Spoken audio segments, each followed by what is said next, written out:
بسم اللہ والصلاة والسلام علی رسول اللہ وخاتم النبیین اما بعد فاعوذ باللہ من الشیطان الرجیم بسم اللہ الرحمن الرحیم۔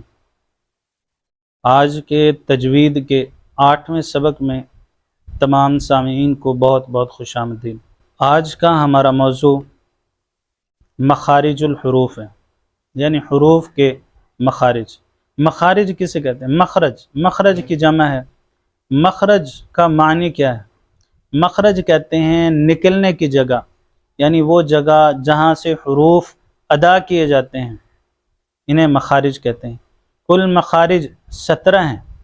تو عوامل کتنے ہیں مخارج کے؟ مخارج کے عوامل جو ہیں 5 ہیں، یعنی بنیادی طور پہ وہ جگہیں جہاں سے مخارج ادا ہوتے ہیں وہ بنیادی طور پہ 5 ہیں کہ گلا، حلق، ناک کا بند سے ہے، خیشوم جسے کہتے ہیں، اسی طرح ہونٹ ہیں، دانت ہیں، اور اسی طرح جو ہے زبان ہے۔ ہم اگر اب ان تمام حصوں کے علیحدہ علیحدہ ناموں کی بات کریں، سب سے پہلے حلق جو ہے، اقصی حلق کسے کہتے ہیں؟ یعنی وہ حصہ جو گردن کا وہ حصہ جو سینے کی جانب ہے، اقصی حلق۔ ادنا حلق وہ حصہ جو منہ کی جانب ہے، اوپر والا حصہ حلق کا، اور اسی طرح وسط حلق درمیان کا حصہ حلق کا۔ اسی طرح اگر اب ہم بات کریں دانتوں کی کہ دانتوں کے کون کون سے نام ہیں، کل دانت کتنے ہیں؟ 32 دانت ہیں۔ ان کی تقسیم 12 دانت ہیں، جس میں 20 جو ہیں وہ داڑیں ہیں۔ ان کی تقسیم کیسے کی گئی ہے، کیسے نام رکھے گئے ہیں، اس کی ہم بات کرتے ہیں۔ پہلے ثنایا، یہ سامنے والے اوپر کے 2 دانت، انہیں ثنایا کہتے ہیں۔ ثنایا علیا، ثنایا سفلا، 2 اوپر کے 2 نیچے کے، کتنے ہو گئے؟ 2 اور 2 4، 4 دانت کس کے ہیں؟ ثنایا۔ پھر اس کے بعد رباعی،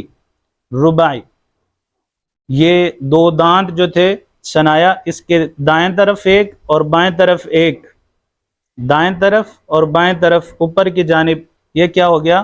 رباعی۔ اور اسی طرح یہ ثنایا جیسے اوپر تھے، ثنایا نیچے کے دائیں بائیں جانب، یہ بھی کیا ہے؟ اسے بھی رباعی کہیں گے۔ تو اوپر والے 2 رباعی اور نیچے والے 2 رباعی دانت، 2 اور 2 4، 4 ثنایا، 4 رباعی۔ اور تیسری بات ہم کریں تو وہ ہے انیاب، وہ کتنے دانت ہیں؟ وہ بھی 4۔ رباعی سے دائیں طرف اور بائیں طرف اوپر اور دائیں طرف اور بائیں طرف نیچے 4 یہ دانت ہیں، کتنے ہو گئے؟ 12، باقی رہ گئے 20۔ یہ 20 داڑیں ہیں۔ سب سے پہلے جو ہے ضواحک اسے کہا جاتا ہے، ہنسنے والی جو ہے، اسے ہنسنے والے دانت بھی کہتے ہیں۔ تو یہ انیاب سے بائیں اور دائیں جانب اوپر اور نیچے جو ہے، اسے کیا کہا جاتا ہے؟ ضواحک۔ اور یہ بھی کتنے ہیں؟ 4۔ ضواحک کے بعد آ جاتا ہے طواہین۔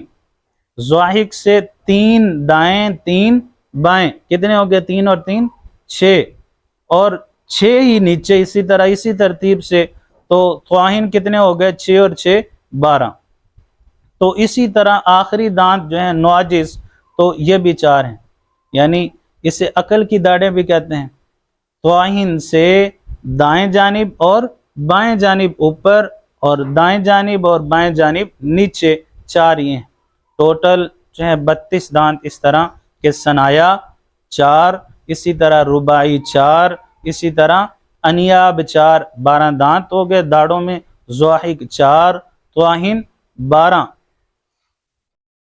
تو 4 اور 12 16، اور اسی طرح نواجز جو ہیں وہ 4، 16 اور 4 20، 20 داڑیں، 12 دانت، 32 یہ ان کے نام ہو گئے۔ اگر ہم زبان کی بات کریں تو زبان میں زبان کی نوک جسے رأس اللسان کہا جاتا ہے، اور زبان کے کنارے خرف اللسان، زبان کی پشت ظہر اللسان، اور زبان کی کروٹ حافت اللسان، اور زبان کا وسط اللسان، اور زبان کی اصل جڑ اصل اللسان۔